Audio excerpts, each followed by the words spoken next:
ఒకటి క్లియర్ జరగబోయేది ఏంటంటే స్పీకర్ 3 నెలల్లోపు ఇక ఖచ్చితంగా నిర్ణయం తీసుకోవాల్సిందే. There is no other option. Speaker ముందు ఇంకా వేరే ఆప్షన్ అంటూ లేదు. ఒకటి. రెండవది, స్పీకర్ నిర్ణయం తీసుకున్న తర్వాత హైకోర్టుకి ఖచ్చితంగా బీఆర్ఎస్ వెళ్తుంది. స్పీకర్ వ్యతిరేకంగా నిర్ణయం తీసుకుంటే ఆ ఎమ్మెల్యే కూడా వెళ్ళొచ్చు.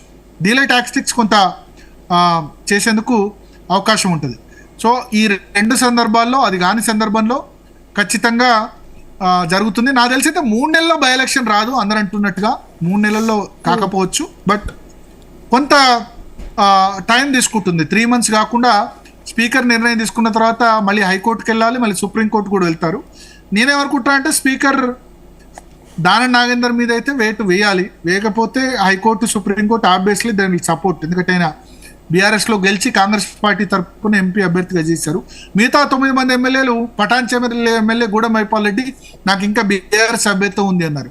అక్కడ మన గద్వాల్ ఎమ్మెల్యే బండ్ల కృష్ణమోహన్ రెడ్డి ఆయన నేను బీఆర్ఎస్ పార్టీ, కాంగ్రెస్ పార్టీ వాళ్ళు నా ఫోటోను తప్పుడుగా యూజ్ చేసుకుంటున్నారు ఫ్లెక్సీలో అని చెప్పి రివర్స్ పోలీస్ కంప్లైంట్ ఇచ్చాడు. ఓకే.